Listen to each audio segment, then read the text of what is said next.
നിയമസഭാ തെരഞ്ഞെടുപ്പുകൾ നടക്കുന്നതിന് മുന്നോടിയായി വീണ്ടും മഹാരാഷ്ട്ര നിയമസഭാ തെരഞ്ഞെടുപ്പിലെ ക്രമക്കേട് ഉയർത്തി ലോക്സഭാ പ്രതിപക്ഷ നേതാവ് രാഹുൽ ഗാന്ധി. ബീഹാർ, തമിഴ്നാട്, കേരളം തുടങ്ങിയ സംസ്ഥാനങ്ങളിലെല്ലാം നിയമസഭാ തെരഞ്ഞെടുപ്പ് അടുത്തുകൊണ്ടിരിക്കുന്ന സാഹചര്യത്തിലാണ് ഈ പരാമർശം.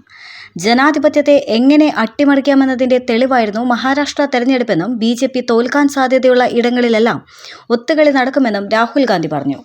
നിയമസഭാ തെരഞ്ഞെടുപ്പ് നടക്കാനിരിക്കുന്ന ബീഹാറിലും അത്തരം ഒത്തുകളി നടക്കുമെന്നും രാഹുൽ ഗാന്ധി മുന്നറിയിപ്പ് നൽകി. ഇന്ത്യൻ എക്സ്പ്രസ് ദിനപത്രത്തിൽ പ്രസിദ്ധീകരിച്ച ലേഖനത്തിലാണ് അദ്ദേഹത്തിന്റെ പരാമർശമുള്ളത്. എങ്ങനെയാണ് മഹാരാഷ്ട്രയിൽ തെരഞ്ഞെടുപ്പ് അട്ടിമറി നടന്നതെന്ന് കണക്കുകൾ രാഹുൽ ഗാന്ധി നിരത്തുന്നുണ്ട്. തെരഞ്ഞെടുപ്പ് കമ്മീഷന്റെ നിയമനം മുതൽ വോട്ടർ പട്ടിക തയ്യാറാക്കിയതുവരെയുള്ള എല്ലാ നടപടിക്രമങ്ങളിലും അഴിമതി നടന്നെന്നാണ് രാഹുൽ ചൂണ്ടിക്കാട്ടുന്നത്. വോട്ടെടുപ്പ് നടന്ന ദിവസവും ക്രമക്കേട് നടന്നു. വോട്ടിംഗ് ശതമാനത്തിൽ അസാധാരണമായ വർധനയുണ്ടായി. വോട്ടർ പട്ടികയിലും അവിശ്വസനീയമായ തരത്തിൽ വർധനവുണ്ടായി.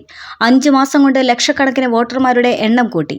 BJPക്ക് പരാജയമുണ്ടാകുന്ന സാഹചര്യം മറികടക്കാൻ മഹാരാഷ്ട്രയിൽ വലിയ ക്രമക്കേടുണ്ടായി. തെരഞ്ഞെടുപ്പ് കമ്മീഷൻ ഇതിനൊക്കെ കൂട്ടുനിന്നു. ജനാധിപത്യ സംവിധാനത്തെ അട്ടിമറിച്ചതിന്റെ ബ്ലൂ പ്രിന്റ് മഹാരാഷ്ട്രയിൽ കണ്ടത്. ഇത് ബീഹാറിലും ആവർത്തിക്കാൻ പോവുകയാണ് എന്നാണ് രാഹുൽ ഗാന്ധി ലേഖനത്തിൽ പറഞ്ഞത്. എങ്ങനെ ഒരു തെരഞ്ഞെടുപ്പ് ഹൈജാക്ക് ചെയ്യാം? 2024 നിയമസഭാ തെരഞ്ഞെടുപ്പ് ജനാധിപത്യത്തിൽ എങ്ങനെ കൃത്രിമം കാണിക്കാമെന്നതിന്റെ രൂപരേഖയാണ് എൻ്റെ ലേഖനം. ഇത് ഘട്ടം ഘട്ടമായി കാണിക്കുന്നുണ്ട്.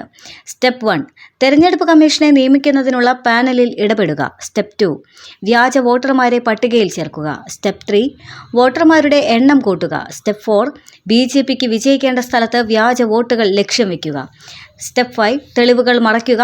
വഞ്ചന കാണിക്കുന്നവർ വിജയിച്ചേക്കാം, എന്നാൽ അത് ജനാധിപത്യ സ്ഥാപനങ്ങളിലും തെരഞ്ഞെടുപ്പ് ഫലങ്ങളിലും ജനങ്ങൾക്കുള്ള വിശ്വാസം ഇല്ലാതാക്കും. തെരഞ്ഞെടുപ്പുകളിലെ ഒത്തുകളികൾ ജനാധിപത്യ സംവിധാനത്തിനേൽക്കുന്ന വിഷമാണ്.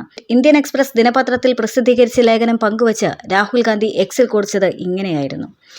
2024 നവംബറിൽ നടന്ന നിയമസഭാ തെരഞ്ഞെടുപ്പിൽ BJP ഏക്നാഥ് ഷിൻഡെ നയിക്കുന്ന ശിവസേന, അജിത് പവാർ നയിക്കുന്ന NCP എന്നിവരുൾപ്പെട്ട മഹായുതി സഖ്യമാണ് വിജയിച്ചത്.